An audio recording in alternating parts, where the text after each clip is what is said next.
उसके बाद है हमारा एग्जाम्पल नंबर 1। एग्जाम्पल नंबर 1 जो है वो कुछ ऐसा है, consider the number 4n where n is from natural number. Check whether for any value of n 4n is end with digit 0। तो यहाँ पे सबसे पहले तो क्वेश्चन को समझते हैं। यहाँ पे हमारे पास एक नंबर है जहाँ पे 4n नंबर हमको दिया हुआ है, जहाँ पे n जो है वो हमको कहाँ से लेने हैं, नेचुरल नंबर्स में से कोई नंबर हम ले सकते हैं। नेचुरल नंबर यानी कि 1 2 अप टू इंफिनिटी में से कोई भी नंबर ले सकते हैं।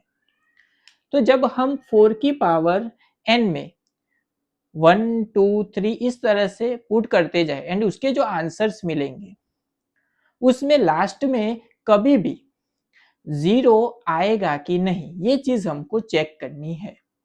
तो इस टाइप के क्वेश्चन जो है वो 2 मार्कर में आपके एग्जाम में हो सकते हैं।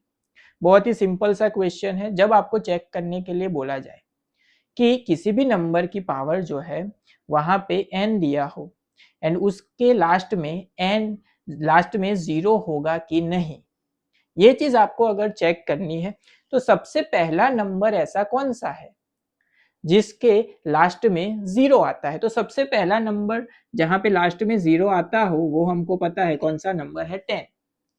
10 के अगर हम प्राइम फैक्टर्स निकाले तो क्या होगा, 2 इंटू 5 होगा।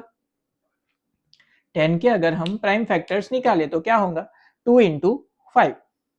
इसका मतलब क्या हुआ कि अगर हमको लास्ट डिजिट क्या चाहिए, 0 चाहिए, तो जो नंबर गिवन है उसके फैक्टर्स में क्या होना चाहिए, 2 एंड 5 दोनों चीज होनी चाहिए।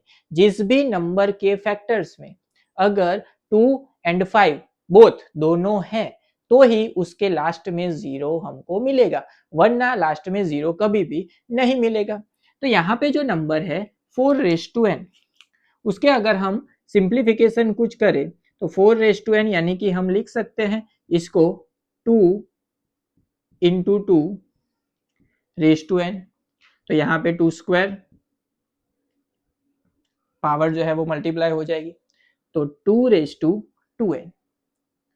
तो यहाँ पे फैक्टर्स में अगर हम देखें तो सिर्फ 2 मिला लेकिन 5 नहीं मिला।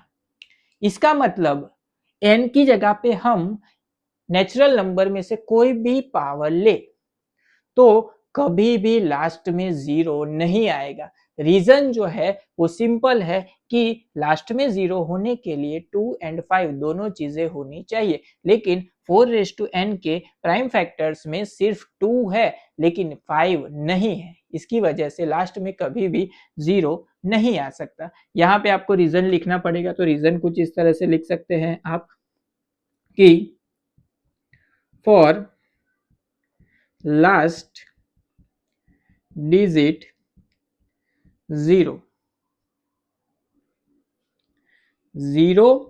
and 5 both in prime factorization, but in 4 raised to n 2 is only in factors. So 4 raised to n is never ends with digit 0। यहाँ पे फैक्टर्स में सिर्फ 2 है, 5 नहीं है। इसकी वजह से 4n जो है वो कभी भी 0 से एंड नहीं होगा किसी भी पावर के लिए।